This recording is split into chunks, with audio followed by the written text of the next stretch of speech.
সিলেট নগরীতে 2 মাসের এক শিশুকে গলা কেটে হত্যা করা হয়েছে। শিশুটির বাবাকেও গলায় জখম অবস্থায় হাসপাতালে ভর্তি করা হয়েছে। বুধবার বিকাল 5টার দিকে নগরীর মেজরটিলা বাজার সংলগ্ন ইসলামপুর এলাকায় এ ঘটনা ঘটে বলে সিলেট মহানগর পুলিশের অতিরিক্ত উপকমিশনার মোহাম্মদ সাইফুল ইসলাম বলেন। নিহত শিশুর নাম ইয়ানা রহমান। সে ওই এলাকার অটোরিকশা চালক আতিকুর রহমান ও নাজমা বেগমের মেয়ে।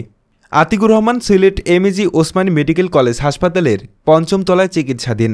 নাজমা বেগম সাংবাদিকদের বলেন, তার স্বামী সকালে গাড়ি নিয়ে বেরিয়ে যান, পরে দুপুরে বাসায় ফিরেন। তখন বলছিলেন তার মাথা ব্যথা করছে। পরে নামাজ পড়ে খাওয়া দাওয়া করে 3 জনই ঘুমিয়ে পড়েন। তিনি বলেন, আসরের আজানের কিছুক্ষণ আগে মেয়ে কান্না করছিল। তখন বাচ্চাকে কোলে নিয়ে আমার স্বামী হাঁটাহাঁটি করছিলেন। আমি ঘুমিয়েছিলাম। কিছুক্ষণ পর আমার স্বামী শরীরে হাত দিয়ে আমাকে ডাকেন। আমি ঘুম ঘুম চোখে তাকিয়ে দেখি স্বামীর গলা রক্তাক্ত। পরে দ্রুত উঠে গিয়ে দেখি আমার মেয়েরও গলা কাটা। আমি চাইছি যাইয়া দেখি রক্ত করা আমি কইলাম কি তাকি তো কে দুবারে বাদে কে আমি আমার হাত দিতে নাই আমি আমার গলা তাকি দাও আমি আমার বাচ্চা কুতো নাই আমি কান্দে লইয়া চিল্লি আর বড়ি মানুষ ডাকিয়া গাড়ি ডাকি আর কেউ আগুয়ার না কত সময় বাদে যাই ওই নাইয়া বাবা দেখো বাবা হইয়া দেখি আমার বাচ্চা বাচ্চা আরো ভাইয়া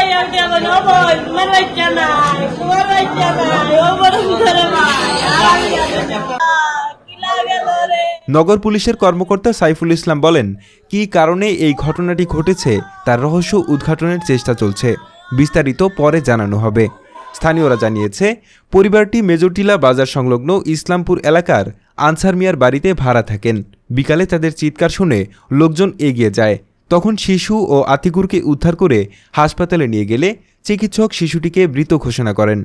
দেখলাম বাচ্চার তো একদম মাথা এবং শরীর আলাদা করা, একদম পুরো কাটা। তো বাচ্চা তো আনার সময় তো ওইখানেই বাসায় মারা গেছে। আর পুরুষ লোক যিনি বাবা হিসেবে উনি ওনার শ্বাসনালী কাটছে, যেভাবেই কাটুক সেটা তো ওনারা ভালো জানেন। তো এখন আমরা যে ব্যবস্থা করে দিয়েছি এটা মোটামুটি উনি আউট অফ ডেঞ্জার আছে এবং এটা কিছুদিন গেলে ভালো হয়ে যাবে। এবং এখানে আমরা ওনাকে একটা শ্বাসনালী বানিয়ে দিয়েছি।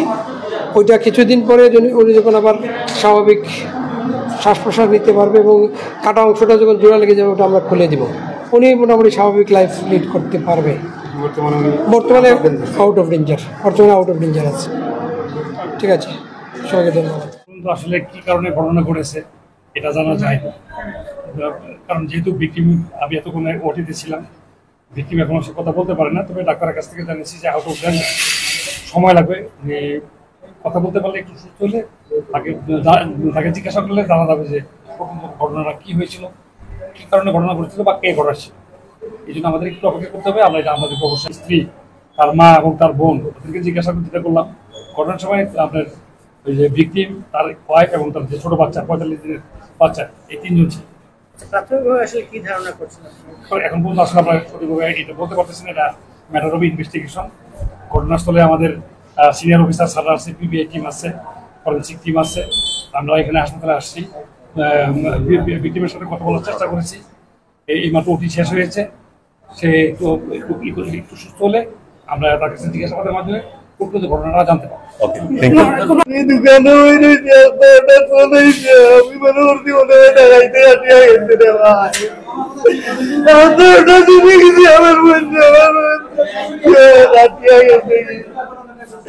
এখন আমার মধ্যে ফোন দেই বারবার একটা কোন কারণে কাটিল রে ভাই, বোন কিতা লাগে কিতা হইছে কিচ্ছু হয় না। আমার বইনে হলো জ্ঞান আমার বইনে করে আমার অবশ্যই নাই টানছে না রে ভাই। আমার বুড়ি নাই, আমার বুড়ি বাচ্চার বয়স 2 মাস হইতে না, এখনো 2 মাস হইতে না রে। ও একটাই হইব তুমি বাচ্চা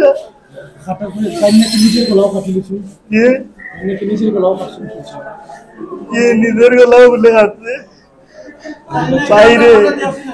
আমরা বিজা জানি না রে ভাই, আমরা এই দিন দূর হয়ে থাকি, আমরা কিনে আইছি বাইরে।